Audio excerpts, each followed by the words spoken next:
Hey guys, so today I'm going to talk to you a little bit about ethos.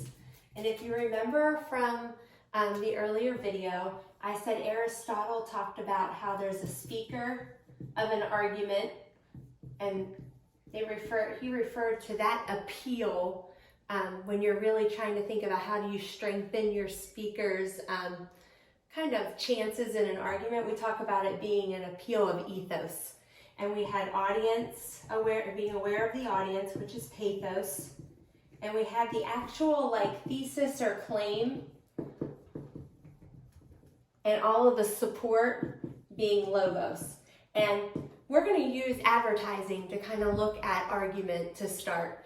And if you think about in terms of a speaker, how do you build ethos? And when we talk about ethos, we're talking, you can see this ETH, the idea of trying to let your audience know that you're ethical. And ethical means that you're trustworthy. You do things right.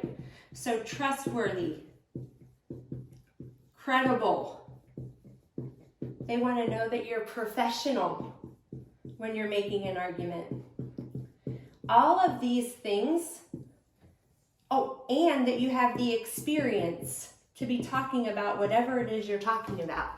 So when we talk about a speaker's ethos or making an appeal of ethos, we're talking really about trying to let your audience know so that they believe your ideas in your argument, that you're ethical, you do things the right way, that you're trustworthy, that they can count on you, that you're credible. And I think with these things, have you done your homework? Have you researched well?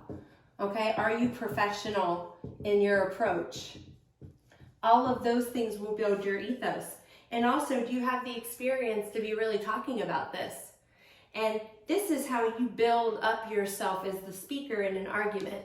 We're going to be doing our own arguments in the next couple of weeks. And I think about my daughter right now. My youngest daughter wants a service or therapy dog in our house. And her way in her presentations to me of building up her ethos or making appeals of ethos is to tell me about her experience with animals. We have a couple of other animals. She takes care of them. She's reminded me of that. She also has definitely proven to do her homework. So her statistics and her logos is very reliable. So that makes me trust her. She doesn't come in and lose her cool and argue. She sounds very intelligent, very mature, very professional as she's trying to convince me of her argument to get this therapy dog. So it's just something to think about. In advertising, we see these same things. We see companies trying to sell their product, possibly with how long they've been in business, their experience. Sometimes it's just like why you should trust them, why you should find their product to be more credible or reliable than another product.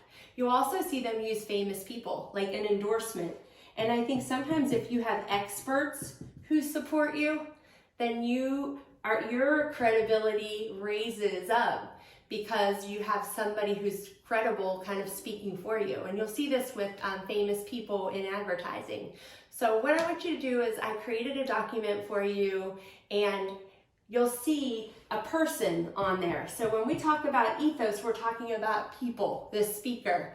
So you're going to see a person on that document and links that kind of explain a little more about ethos, and then advertisements, commercials that kind of really rely on ethos to sell their product. That doesn't mean you're not going to see some of these other things at play, but it really relies on this building up the character of the speaker or making appeals of ethos.